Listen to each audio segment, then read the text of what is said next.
It's Wednesday. Is it? Can I turn on the radio? Turn on the radio. It'll be fun. Why don't you give it a try? Have some fun. We are gonna have fun. Apparently they'd rather have fun. Well, of course they would. Okay. It's Wednesday. Now, I've had enough fun for one day. Why don't you just shut your mouth and not be cynical for once? We're entertainers. That's what we do. Come on. Yeah, well, good luck in radio. It's showtime.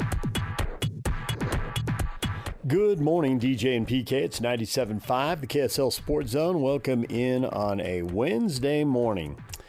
Well, what do you know? Everybody's putting a wrap on the Summer League and the NBA offseason, even though LeBron hasn't signed yet, and the Kawhi Leonard trade may or may not go through or may not have to be renegotiated. I think it's going to go through in some fashion. But nonetheless, guys want to go on vacation and when this is going to happen, so they'll just write it and then they can rewrite it and edit it later. Update. We got new info, got new opinions. And I found it interesting that CBS Sports has a piece out on this, and they actually ranked the Jazz as the second best offseason in the Western Conference. And not about the draft, because they specifically at the start rule out lottery luck. It was about the Walker Kessler trade.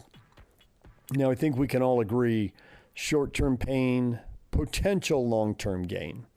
There was always going to be some short-term pain. They were going to have to decide at what moment that pain was going to come. There are too many good young players that can't all be paid. And we're seeing that right now play out in Oklahoma City.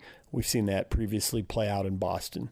You make decisions not based on basketball talent. The clubs make decisions based on money. And Oklahoma City got rid of $40 million worth of salary this offseason. Took the payroll from basically $250 million to $210 million in round numbers. But in the process of cutting $40 million, they saved $224 million in luxury tax penalties. Now, you can have billions of dollars, and you'll lose some, and maybe you'll decide winning is worth writing a check. But $224 million in penalties? Wow. Well, salary and penalties.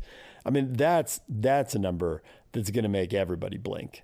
I mean, who's not going to blink when they see that? Maybe the Dodgers, whose owner is now getting investigated. How did he get his money? Oh, boy. Well, we'll see where that goes. That's a separate story. So the fact that Jazz were able to get 2 unprotected draft picks and get 2 pick swaps when they were probably going to have to make that move in a year anyway. Now, in the short term, it would have been fun to see them chase 50 wins. It would have been fun to see them chase a playoff series win. And the story acknowledges this deal now makes them a team where it's hard to see playoff success happening.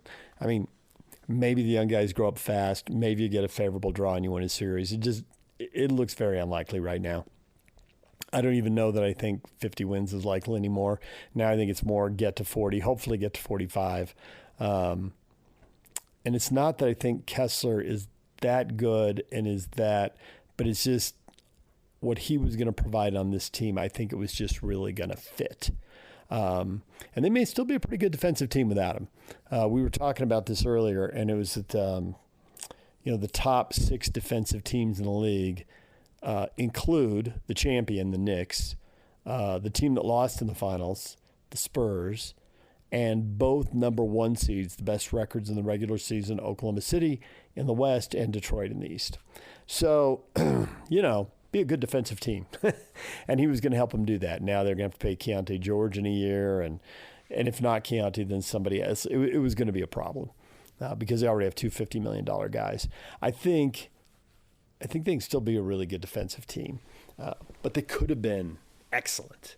So, but I thought it was interesting. They were given a B+, and they graded pretty hard. There are plenty of teams that got C minuses, Ds. Sacramento, break it up. I don't know what you're chasing, but you're not going to get it. But they weren't really thrilled with what Portland did in the offseason. They gave the Lakers a C- because although the Lakers made their team better, they also mortgaged their ability to make any better than it is. This is about it, unless they find some real diamonds in the rough. They got to find their Joe Ingles undrafted in Europe. They got to find their Lou Dort undrafted coming out of Arizona State. They've really got to find some diamonds in the rough. So, all right, DJ and PK, it's 97.5, the KSL Sports Zone. We're going to take a break right now. When we come back, Bill Bender writes for the Sporting News, joined us, has a lot of opinions on the upcoming college football season, including how the Big 12 is going to shake out and who the 4 teams are that he believes will provide the 2 finalists. The other 12, they can have nice seasons, they can battle, they can fight, but he's circled 4 teams for 2 spots in the Big 12 title game. We'll talk with Bill Bender next. Stay with us. DJ and PK, it's 97.5 the KSL Sports Zone. We are joined now by Bill Bender from the Sporting News to talk some college football. Bill, good morning. Hey, good morning. How are you guys? Good. You know, we would really love to talk college football, but you can't talk college football these days without talking politics. That must be the most enjoyable part of your job, trying to count votes in the Senate to figure out if we're going to have a college football playoff or if we're going to have a breakaway. And what is the SEC doing? What are they doing, Bill? What do you think? Well, you know, I think, one, it's kind of an empty gesture in some ways to me. Yes, there's always going to be Super League talk. Yes, I always find it fascinating, because the sport has different tiers, even within the Power 4 conferences, even within those conferences themselves. You mentioned it. I think in the last 3 off seasons, I've probably spent more time talking about what's going on off the field than what's going on it. And that was the case, obviously, all summer this season to this point. Yeah, and here we are now with the SEC having its meetings and people saying, oh, the threat of them leaving, it's real. I don't know that I buy it, man, because if it's real, then do it. And it seems that it's in the talk stage. What do you forecast as far as what you hear? Well, I don't think anything of it, at least in the short term, just because in a lot of ways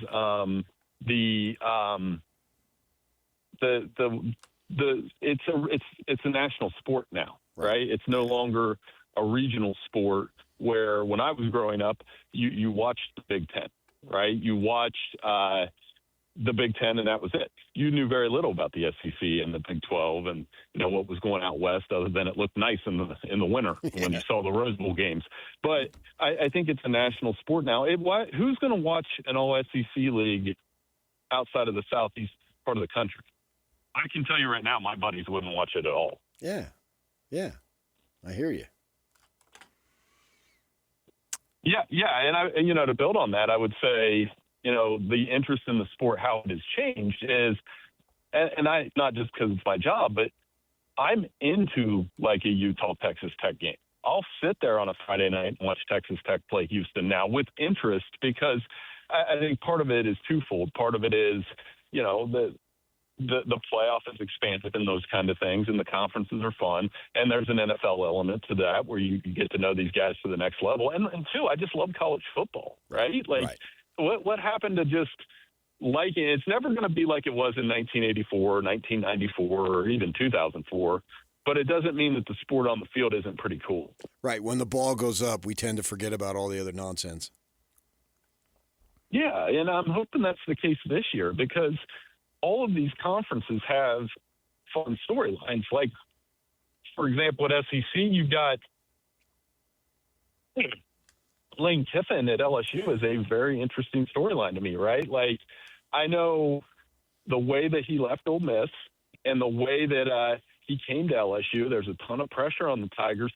I know that game in September. Again, that's another example. Like, I'm excited to watch LSU play Ole Miss. Now, granted, the reason why is I want to see Lane Kiffin walk into that stadium and see how it goes. But it's just another example of why this sport has gone national and why that's good.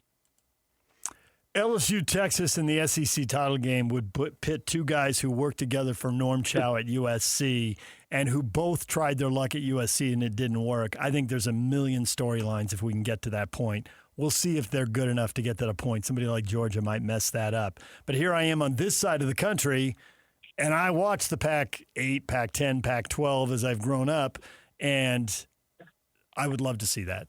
I think those two on a big stage like that would be, well, personally, I would find it hilarious, and who knows what they would say, text, or tweet to put a little extra juice on what would already be a big game. Yeah, I mean, obviously, Texas, I've been asked about them a lot this summer, and I think one of the things about Texas is, of those teams that you might consider a true national championship contender, I'm talking Texas, Oregon, Ohio State, Indiana, Notre Dame, and those upper tier schools, Georgia. I don't want to leave out Georgia. Georgia, we're not talking about enough. Mm-hmm. I would say Texas has the most pressure on them, and specifically Sark, because they've been to the playoff 2 of the last 3 years. They've had Arch. They brought in a lot of portal additions like Hollywood Smothers, Raleek Brown, Cam Coleman, Rasheem Biles on defense. The roster's loaded. I would anticipate when that SEC preseason pool comes out, if it hasn't already, that Texas might be picked to win the conference, if not Georgia. And so, like you said, if it were Texas Ole Miss and you had Lane and Steve, these are 2 of the best coaches in the country that haven't won a national title. But the more time it takes for them to get to that national title, the pressure is going to build. I'm going to throw a theory at you and get your response. The transfer portal has actually created more interest, and people talk about it's the Wild Wild West and it's got to be reined in, blah, blah, blah. But in terms of publicity and attention and viewership, even if it's from the positive, you've added these transfers. You look at like Oklahoma State, right? They've sucked these last couple years amazingly. They just went in the toilet. And now they bring in the North Texas people, the coach, the quarterback, and away they go. So that's a sense of a positive. But how about the negative, too, to where I'm a Sun Devil, man. I went to Arizona State to quote the line in the movie, right? Well, you best believe there is no way I'm going to be rooting for LSU. Right? They took the quarterback. And you just mentioned Texas, Raleek Brown.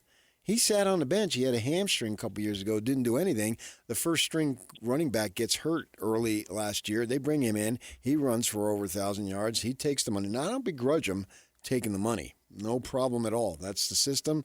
If I had a kid, if it was me, and that's what you wanted to do, absolutely. But there's no way I'm going to be rooting for Texas. So right now I got 2 SEC teams that I'm going to be rooting against. So they're going to pique my interest. I'm going to see every week what they're doing. So in that regard, the transfer portal, I could argue, has created even more interest in a sport that I think is the second most popular in our country.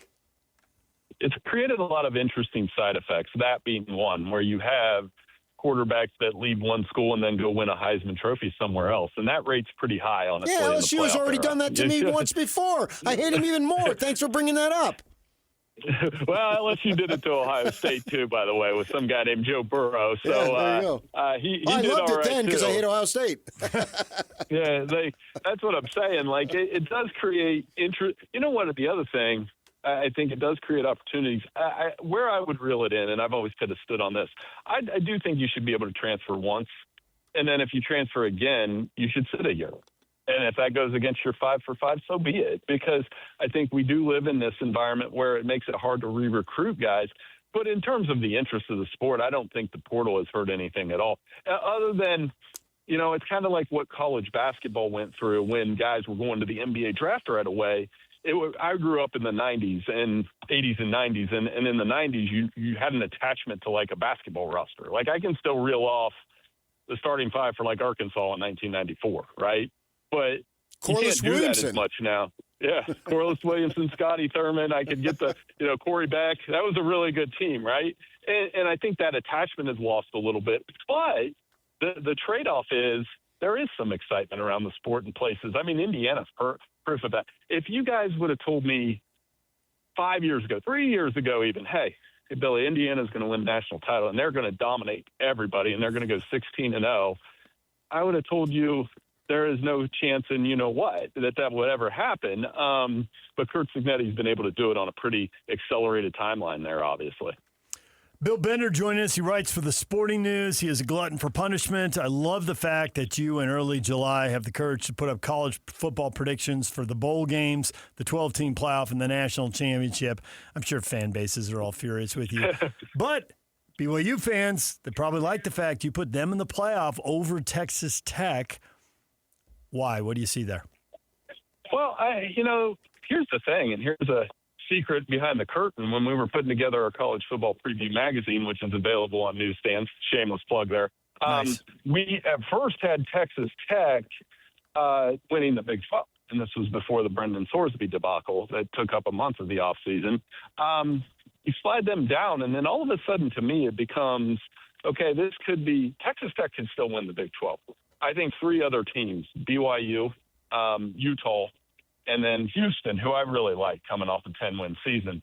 Those are kind of your contenders now. I do think with BYU, you bring back L.J. Martin, you bring back a strong running game, and Bear Bachmeier started to throw the ball a little bit better towards the end of the season. He had 325 yards in the Pop-Tarts Bowl.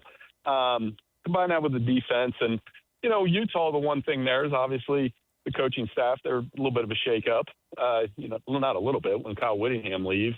But I'm telling you, Houston, Willie Fritz has got them on the right page, and they've got two really good quarterbacks in Connor Wigman and Keyshawn Henderson. So that's that top tier of the Big 12 with schools like Arizona State and Kansas State. And you mentioned Oklahoma State. They might be the most intriguing team in the Big 12 to me. Maybe not this year, but within 2 years, I think Eric Morris is going to have them going really, really, really strong. Yeah, no question about that. I mean, that's what we're going to be interested in following there in this conference, and I think it's from my perspective, it's going to be entertaining. And also, we have another local team. We've the Wasatch Front here in Utah. We've expanded our local connection to Ann Arbor, Michigan, for obvious reasons, right? I mean, their coaching staff, their players, and so forth. And Kyle Whittingham, who we've all known for many, many years in this market. He's been such a staple. I don't even have to say it anymore. You already know that. Michigan, very tough schedule. The AD stepping down and all this stuff. Kyle just brought in to clean it up. What do you make of that entire situation that he is now obviously eyeball deep in? Well, I think for the last 5 off seasons, we've had a Michigan story that wasn't a good one. Whether it was a recruiting scandal or a sign stealing scandal or what happened with Sharon Moore and now Ward Manuel. And I think within the administration, the cleanup is underway. The one thing they won't have to worry about is on the football field, you have a serious man, right? A serious coach. And I think he's going to bring a little bit of maturity to a roster and a program that maybe didn't have that last year. And I would say this. So Michigan went 9-3 last year, and they lose to Oklahoma on the road, USC on the road, and Ohio State comes in and beats them. If Michigan goes 9-3 this year against that schedule you mentioned, where they're playing Indiana, Ohio State, and Oregon. They're playing Oklahoma. If they do that, I think the vibe around the program would be completely different because it would show that Bryce Underwood developed, that their defense was okay, and that Kyle Whittingham knows what he's doing, which I think he does. I'm really interested. One layer of that, he was around that BYU-Utah rivalry for such a long time and had a good record. I don't know if you guys do it that way, but I know in Central Ohio and in Ann Arbor, I can tell you what pretty much every Ohio State or Michigan coach's record is against the other guy before I can tell you their career record. So, I mean, it's going to be interesting to see how he responds to that rivalry because as Urban Meyer, who coached at Utah, would tell him, you're judged on that. You know what I know Urban Meyer has around here? 7-0 against Michigan. Yeah. Everybody knows that. Yep. Those coaches have gone head-to-head once. Kyle Whittingham was starting a running back in the secondary, and now Ohio State was missing NFL receivers, but they replaced them with NFL receivers. They had an NFL quarterback, and it came down to a field goal at the end of the game when the Utes lost their quarterback in the second half.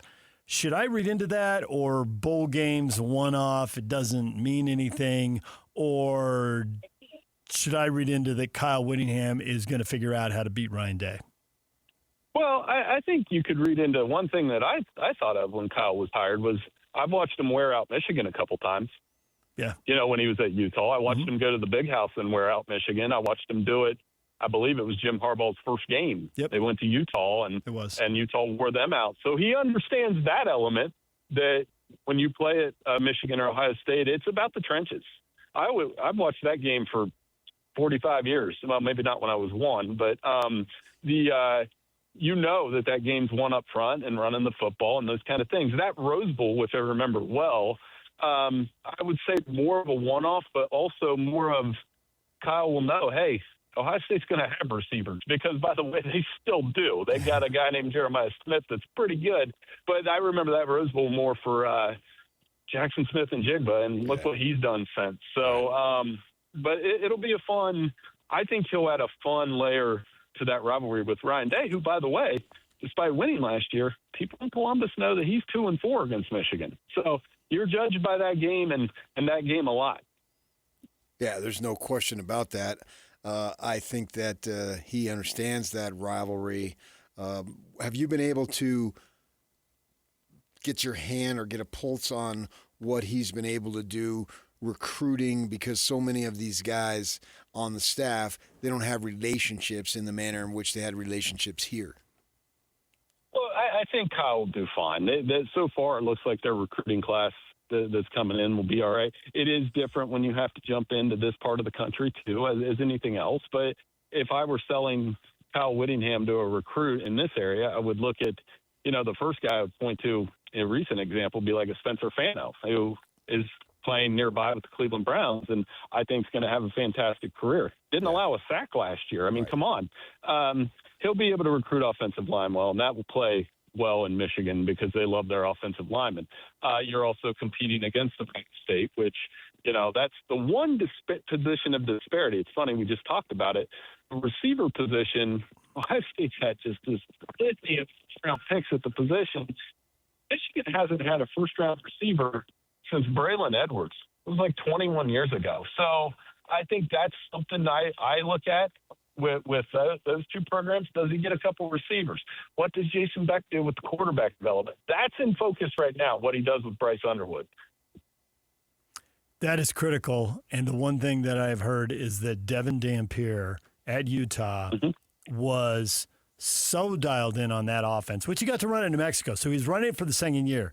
But his decision-making was so top shelf, just excellent.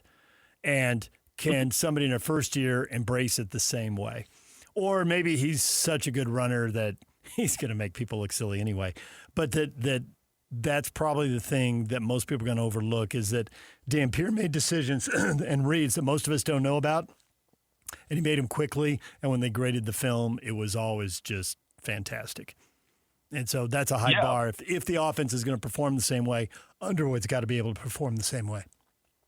I agree. And I think Devin Dampier, watching him last year, he was a guy that I remember we put in our Heisman sleepers just because one of the things with the Heisman was you get the guy that passes the ball, makes those decisions well, and also puts up a lot of running yards. Yep. And we knew he was going to do that. And that's the kind of the Lamar Jackson, Jaden Daniels theory to the Heisman. Sorry to bring up Jaden again. Didn't mean to. But when you have that quarterback that can get around 1,000 rushing yards, they'll have a chance to do it. Now, I don't know if Bryce will do that much at Michigan, but I think the arm talent, you saw it last year. It was weird. There were games and throws that he would make that it was like, okay, that's why he was a five-star guy. And then there were games where the decision-making was very tentative. And I do think some of it had to do with the guys he was throwing to. And you got to have receivers too. So it creates an interesting mix.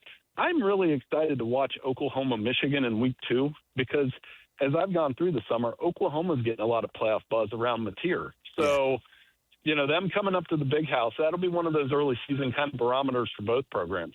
No question about that. We're looking forward to that game.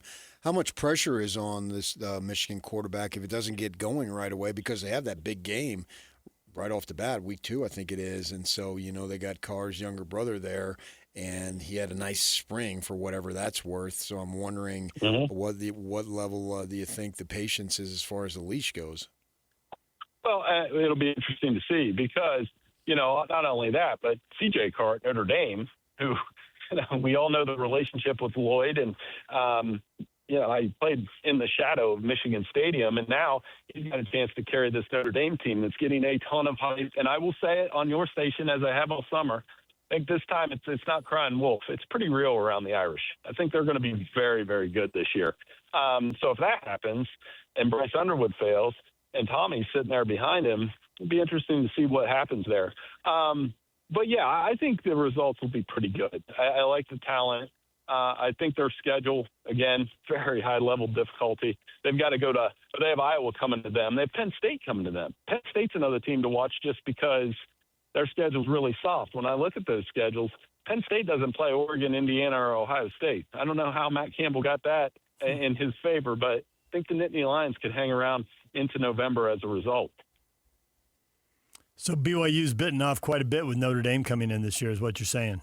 Circle that. Notre Dame's probably going to be undefeated when they show up here? one of the more games that probably isn't getting talked about enough because BYU is going to be in the playoff mix. Notre Dame's obviously going to be in the mix.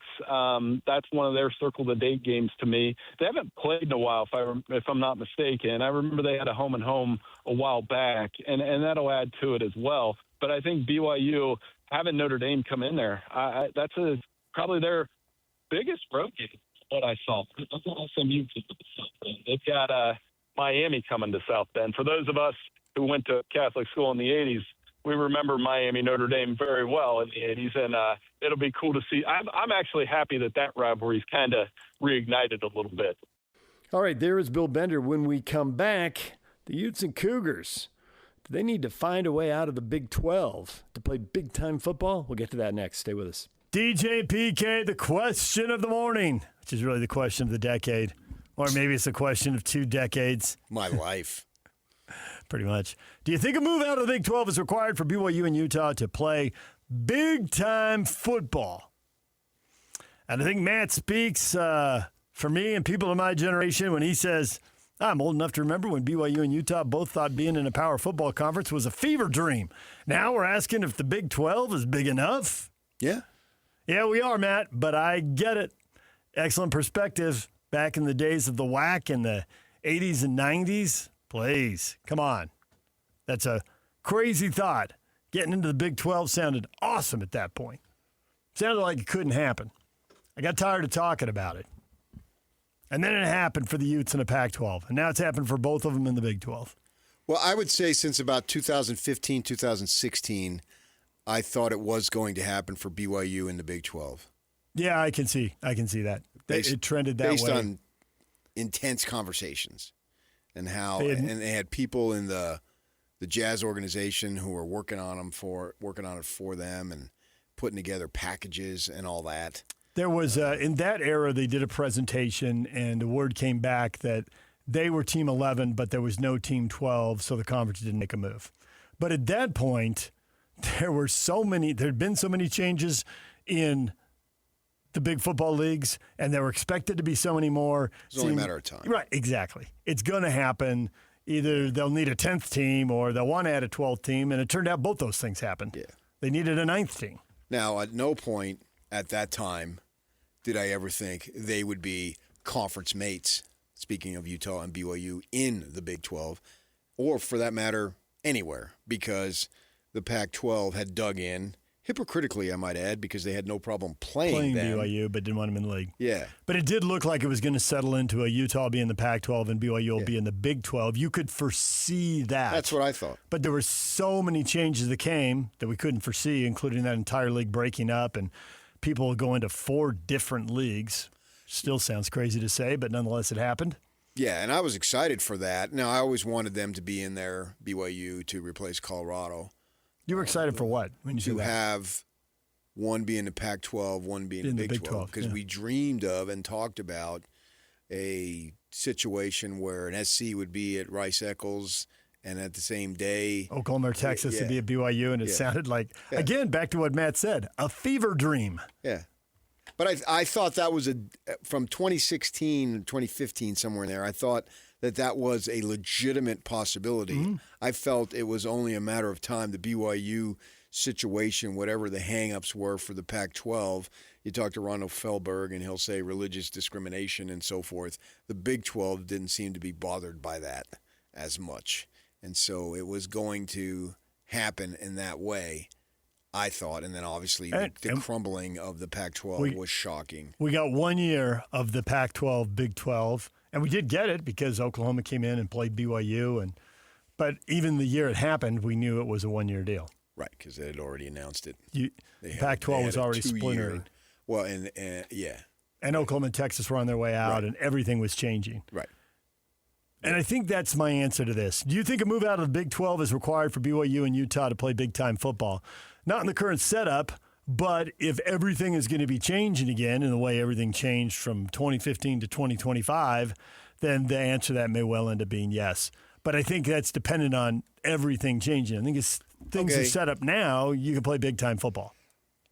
Well, we're looking ahead. It's not right today. It's not this season. We understand that. It is what's down the line.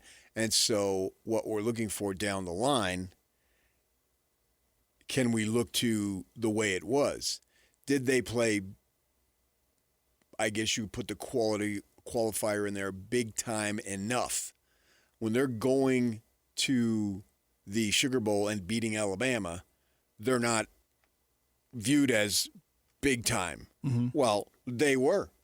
They beat Alabama, and I realized Nick Saban was in the process of getting it going. It was year but two. it was still Alabama. I am sick and tired of our teams beating big dogs and having an explanation. Yeah. They didn't want to be there. Right, says, Says Dan Patrick when he comes through town doing interviews. I don't want to hear it. Yeah. I'm sick and tired of whether BYU or Utah beats somebody who's really good, brand name. Maybe they're not that great that season, but yet if they get smoked, it's never, well, BYU Utah was having a down season. That it doesn't go both ways. So I'm sick of that. I'm tired of that. And that was one of the few times I was in the press box friggin' openly rooting for one of the locals. I always did it when I went to New Mexico for basketball because they sat you in like the 10th row right in the middle of the fans. Surrounded by people who are animals. Yes. Screaming and throwing and stuff. you had to look on the baseline over there at the Sore Rat. And could you see the whole court, or with everybody's fans standing up, did you end up getting screamed? Because sometimes on the road I had that problem. You'd have to stand up. I mean, because they packed the place in New Mexico. Great fan base and all. So, but it would be like towards the end of the game, they wouldn't stand up because most of it's like Arizona. Most of the fans are 65 years old. Students are the ones who get on their feet and stay on their feet. They provide all the energy. And then in that Sugar Bowl, that was right when I had made the transition over from hardcore, neutral at all times print, and they put me in the radio section, which was new to me at the time. And I'm over there, and I'm watching these Alabama people. And it was just so foreign to me. It's like you placed me in a situation that I had never been after having been in the business for over 20-some years. And it was awkward. And then I figured, what the crap? If this is the way it's going to be? Okay, fine. Yeah. So I'm going to start cheering up a storm when the Utes. I would have never have done that because you can't do that in a regular press box. But in the Sugar Bowl, they had a separate area for radio TV, which didn't have the same I am the jurist of the world and I will save democracy attitude that print journalists, to this day, it's a dying breed, unfortunately, but to this day they have. It's why I call the paper I worked for the Watchdog, because they believe that democracy in this town will crumble if the newspaper would go away, and I tend to agree with them. Not crumble, but I certainly don't want it to go away. So I figured, what the heck? And so they already did that, and they had guys, half that defense played in the NFL. So they got guys that weren't in what we would now consider the power structure, and they still sent dudes regularly to the NFL. In that case, I think literally 5 or 6 defensive starters played in the NFL. They did. You remember correctly. That's how it happened. Right. So they didn't need to be in the so-called power league to get that type of talent. In 2008, they had everything. They had 99% of the deal. It's that last 1% of respect. They were undefeated. They did get to play in a major bowl game. They did get to play a big-time team. They got to play some big-time teams that were really good along the way in the regular season. But there is that 1%, like, you're undefeated. You don't get to play for the title. We'll never vote you for the title. But the fans loved it. The stadium was sold out. People traveled in massive numbers. So you had everything in big-time football except that last 1%, which some people would say, well, DJ, that's the most important 1%. Well, I think that's a subjective deal. It's got maybe it is to you and it isn't to the next person. That's gone now anyway. Now you got a 12-team playoff. And that version of that team would have certainly qualified. They'd have been the team in as a G5, G6 school, and they'd had their chance to prove it on the field. And Bama would have been in as a runner-up. Yeah. That would have been a quarterfinal game. Tell me why they need to be in these groups to get what you have. There's no way, there's just simply no way, and maybe that's just a wish, that the SEC can do their thing and then have a playoff, and all of a sudden we don't have a playoff. The TV people aren't going to buy that. They don't want that. If the SEC does this, they become the Live. A high-powered, more interested Live golf. It'll fracture, and then no. If everybody else stays together and that happens, I can totally see your point. If the Big Ten pulls away and does their own thing, I can see them both doing their own interior playoff or whatever. And the public and won't then accept they play it. like a Super Bowl. No, and public won't accept it. I do think a big part of the public won't accept it. No. I mean, it's still, they'll have enough viewers, they'll play the game, and they'll make the money. It won't be the same. And I do think that in that scenario, then the West goes the way of the Northeast. In college, you don't have so many places in the West don't have a horse in the race. It's like, well, why does it matter? Well, then the ACC and the Big 12 can have theirs. And then you have the a mess. AAC and the Pac-12 and the Mountain West and the so Sun Belt does theirs. So do they all sign their TV deals and we have 3 to 5 to 10 years of a mess and then it all reforms and looks like something again? I just don't see it. I think at that point, where I said 2 senators, if they're of the different parties, they don't agree on anything, they'll agree on that. Yeah. Because it's going to make the objective of a politician is to get elected or to get reelected. And you got to be popular. Those are the two goals. TV sportscasters and anchors and politicians, they're the same people. It's all about popularity. If you don't have popularity, you don't have a gig. Yeah. Therefore. And you crumble if your popularity, whereas in print, it's like, bring it on. I love it. Hate me all you want. I covered Preps in Pedro, and Mary Starr Catholic School started a petition to get me removed. So the Democratic senators from Illinois will agree with the Republican senators from Indiana. Yeah. And the Republicans from Iowa will agree with the Democrats from Pennsylvania because they're all represented in the Big Ten. And the ham bone is connected to the tailbone. Yeah. So at that, you'll have a national uproar. This is a rare thing where it could be the senators from Nevada or North Dakota. Doesn't matter party. They could be going the opposite way. What are you doing? Hawaii senators. Hawaii getting cut out. No chance. No chance to live the dream. And Alaska's got no dog in the hunt, so who are they voting for? They're trading their vote for some other issue. If the SEC could do it, they would have done it instead of talking about it.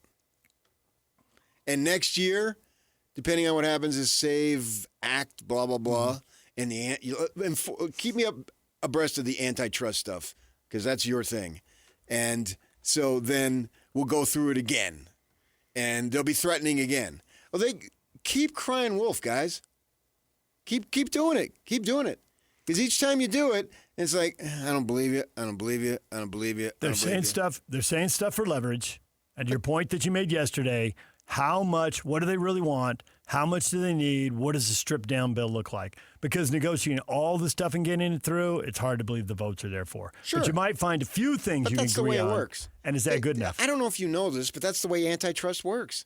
It's not the way antitrust works, but it is the way it is the way Congress used to work. You have to have trust in people. And if you don't have trust in people, what do you have? You have antitrust. You follow that, Alex? I'm making sense here. You're a younger guy. Your mind is fresher. You're 26 now. Your brain has been fully formed. Scientists tell us. Only been a year, but I've noticed a big difference in you in this last year as your brain is fully formed. If you don't have trust, what do you have? You have antitrust. That's how it goes. Yeah, he just keeps talking. That's a good, solid answer, Alex. Don't engage. Don't engage. There's no need to engage with truth. Yeah. It speaks for itself. That's the definition of antitrust. Exactly. You can't even say that with a straight face, Alex. He's in there cracking himself because up. He gets it. Uh-huh. Yeah, he do. No, what he gets is you. I'm not the begotten. Nah, sometimes you are. If that were the truth, I'd be the only begotten on this show.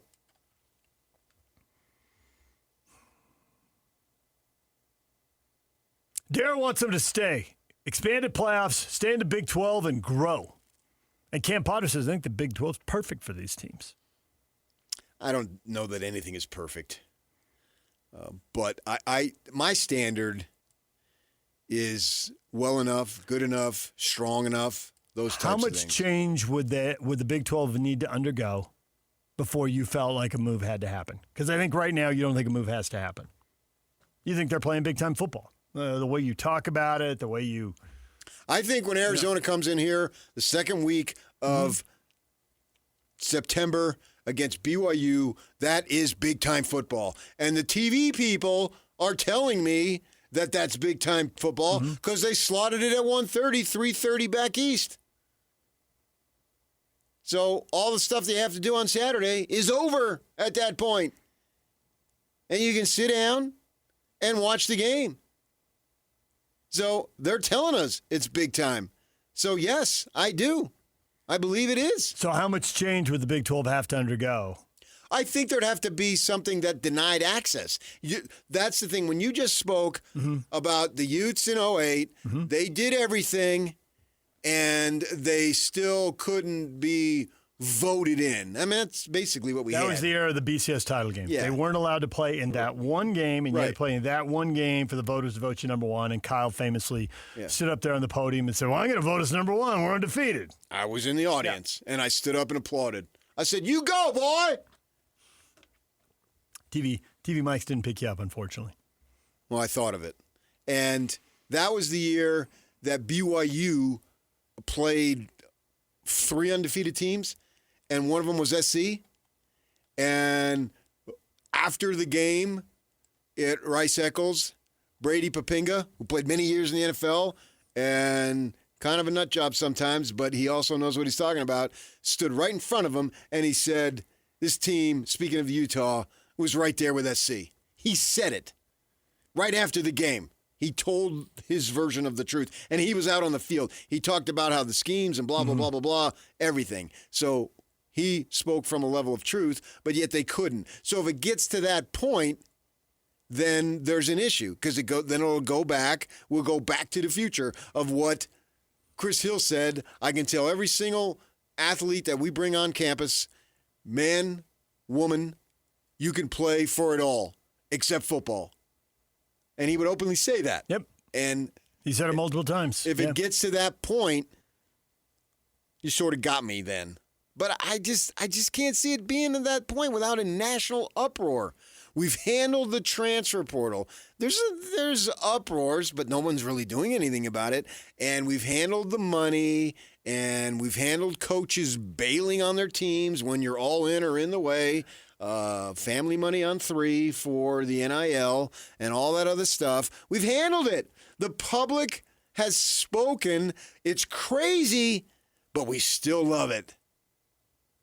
And something's got to change, but we still love it, right? Hard to argue that when you look at the last 30 years, man. So much has changed, and if anything, we love it more than ever. Last 5 to 10. Last 5, yeah. It's really been constant change. It hasn't really... Right, but it's been the constant change was similar. These last several years, the change has been unprecedented, more dramatic, and it was never had done. They were being paid, but it was all under the table type thing, and blah blah blah. And then I see an executive hand a player an envelope, and I go, I mean, I've known about this for years, but you can't do that in front of me. Yeah, actually, by the time it was done in front of you, it was totally legit and above board. Right. Yeah. And it just made me laugh that I'm old enough to think, and I had stories. I knew of them. I was told of them. Blah, blah, blah, blah, blah. Specific names and teams. And I just rolled with it. And, which all matched up with what you'd seen. Yeah. And so we went in that direction, and they handed him the envelope with the cash inside or the check inside. And I actually thought, this is the way it should be. Now, it's spiraled. It's crazy. And it's unfortunate. My Devils lose a quarterback and a running back because of money. And one goes to Texas, one goes to LSU. And 3 years ago, I told you about a backup infielder that an SEC team, an athletic director told me, a starter on his team, baseball, they lost him because the other school in the SEC wanted insurance in case their middle infield, short or second, got hurt. So they're going to pay the kid $250,000 to sit on the bench and be an insurance policy. And he took it because it was way more money than he was getting. It was more than double than what he was getting as a starter. In that case, it would have been Pac-12. Or Pac whatever. I know not all the teams played. Only Colorado had a team, but you get the point. I literally told that story to a friend of mine. Her grandkid is an athletic prodigy. And in this whole pay-to-play environment and the sport he's in, which I'll tell you in a second. And the sport he's in, he's got these adults who are like, hey, you need to come join this group and pay this amount of money. We'll coach you up. And he's already shown a lot of promise that's measurable. And then, so he was talking to a guy he knows who's a couple years older, who's already been recruited, who's in the SEC. And he said, be careful about injuries from too much training, because they will overwork you trying to prove how tough they are. But as far as the money, you'll pay that back with your NIL in a heartbeat. In a heartbeat. PK, they're running track. They're paying track stars in the SEC. That's not the first sport you think would get NIL. And she said, does that ring true to you? And I said, and she knows about you and listens to the show sometimes. I said, yeah, here's a PK story. And I told her that infielder story. And she goes, it's all true. And I'm like, yeah. In the SEC it is. I don't think you're getting that kind of money, if you're running at Weber State. Oh, right. Right. Well, that's why they're an going SEC there. thing. Right. I said, that's why they're leaving Arizona State. It's like. I didn't say Arizona. Oh, you. But the Arizona State baseball story. Yeah. No, I didn't say Arizona State baseball. I said Arizona State football. But okay. Arizona State football. Yeah. Nonetheless, that's why they're leaving some schools and going to others. And you can, first off, you can guess. You're not getting that money at UC Santa Barbara. You're not in anything. Yeah, but you're trading other stuff for it, though, man. There it is. Pretty sweet to me. Well, the kid's been to a camp there. They ran on the beach every day, and he thought that was fairly awesome. That's until we get to that point, I say stay where you are and let your mark do his thing. All right, DJ and PK, stay with us. Coming up next, what is trending? The headlines are on the way.